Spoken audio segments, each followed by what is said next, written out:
Živjo, jaz sem Mila in imam zelo rada znanost, zato me zanima, kaj počnejo na Inštitutu Jožef Štefan. Pridite, gremo skupaj. Živjo, kaj se pa tukaj dogaja? Živjo, tukaj pa delamo s tekočim dušikom. Si pomagamo pri izvajanju raznih kemijskih reakcij.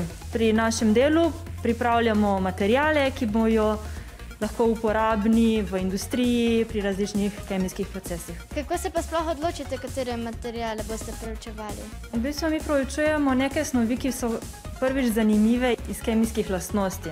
Zanimajo nas neke spojine, ki recimo ne obstajajo še in kako se te spojine obnašajo. Kaj pa moraš študirati, da lahko delaš na Inštitutu Jožef Štefan? Smo iz zelo različnih naravoslovnih področij. Jaz osebno sem študirala kemijo in tudi veliko mojih sodelavcev je študiralo kemijo. So pa na inštitutu tudi elektrotehniki, fiziki, strojniki, pa še marsikaj bi lahko naštevali.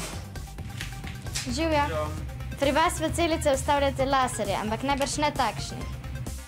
Ja, res je, ampak so te laserji bistveno manjši, so približno za 10-krat manjši od debeline človeškega lasu. Lahko jih pokažem pod mikroskopom? Ja, prosim. Se moramo obleči, pa gremo pogledati v laboratoriju.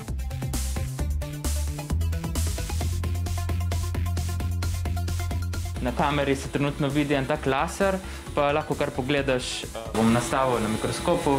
Tako rdeče je in potem je taka rumena utripajoča lučka. Kako pa se sploh domislite česa takšnega? Ja, to je bilo v začetku čist iz radovednosti, ali sploh to možno, a deluje in šele pozneje smo ugotovili, da so te laserji tudi dejansko uporabni. Kako pa bi nam to lahko koristilo?